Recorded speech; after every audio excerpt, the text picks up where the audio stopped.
Welcome to Nabadarpan YouTube channel. সকলকে স্বাগত জানাই নবদর্পণ ইউটিউব চ্যানেলে। ফ্রেন্ডস, এখনও পর্যন্ত যারা আমাদের চ্যানেলটি সাবস্ক্রাইব করেননি, প্রত্যেকের কাছে আবেদন আমাদের চ্যানেলটি সাবস্ক্রাইব করে আমাদের পাশে থাকুন। ফ্রেন্ডস, আজকের আলোচনা করব কোহিনূর হীরা নিয়ে। চলুন ভিডিওটা শুরু করি। কোহিনূর অর্থ হচ্ছে আলোর পাহাড়। কোহিনূর হলো বিশ্বের অন্যতম বৃহৎ কাটা হীরা, যার ওজন প্রায় 108.93 ক্যারেট। বর্তমানে এটি ব্রিটিশ রানীর মুকুটে শোভা পাচ্ছে। এটি বিভিন্ন রাজা, বাদশাহ, শাসকের হাত ঘুরে এখন স্থান পেয়েছে টাওয়ার অফ লন্ডনে।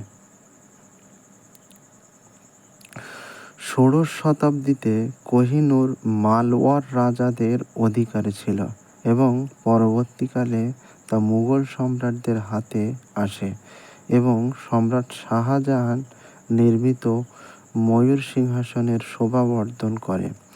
মুঘল সাম্রাজ্য যখন বিক্ষিপ্ত এবং ধ্বংসের দ্বারপ্রান্তে, তখন নাদির শাহকে আমন্ত্রণ জানানো হয় মুসলিম শাসনের গৌরবোজ্জ্বল দিন ফিরিয়ে আনতে সহায়তা করতে, কিন্তু তাকে প্রতিশ্রুত অর্থ না দিয়ে প্রতারণার আশ্রয় নেওয়া হয়।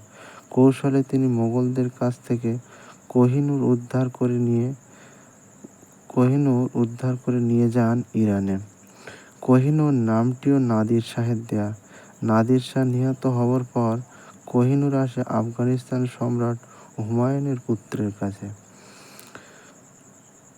পাঞ্জাবের মহারাজা রঞ্জিত সিং আফগান শাসকের নিকট থেকে কোহিনূর হীরা পেয়েছিলেন। তিনি তা উইল করে পুরীর জগন্নাথ মন্দিরকে দিয়ে যান। দ্বিতীয় ব্রিটিশ শিখ যুদ্ধের পর শিখদের হারিয়ে ব্রিটিশরা শিখ সাম্রাজ্য দখল করে। তার জন্য লর্ড ডালহৌসি লাহোরের শেষ চুক্তি তৈরি করেন।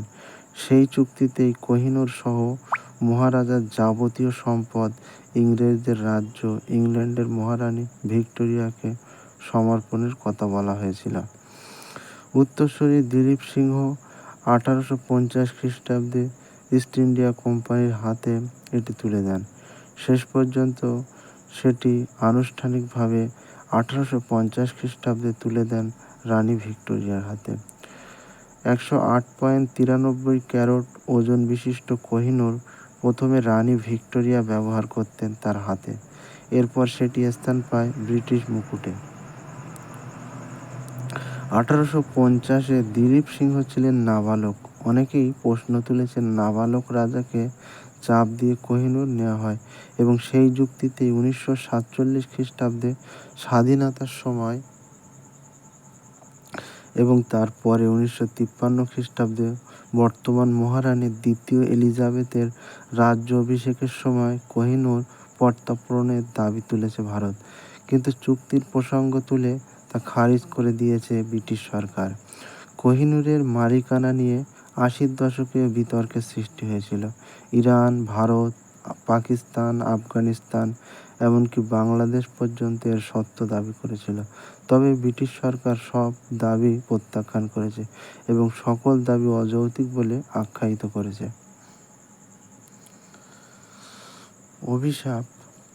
কথিত আছে কোহিনূর নামক এই হীরাটি অভিশপ্ত। প্রতিবারই এই হীরাটির মালিকরা কোনো না কোনো কারণে করুণ পরিণতির শিকার হয়েছিলেন। এর কারণ হিসাবে এই অভিশাপকে চিহ্নিত করা হয়েছে।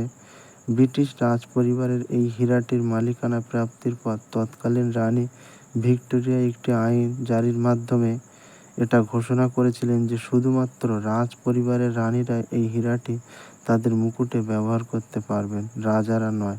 কারণ ব্রিটিশদের হাতে আসার পূর্বে এই হীরাটির সকল মালিকরাই ছিল রাজা, নয় সম্রাট।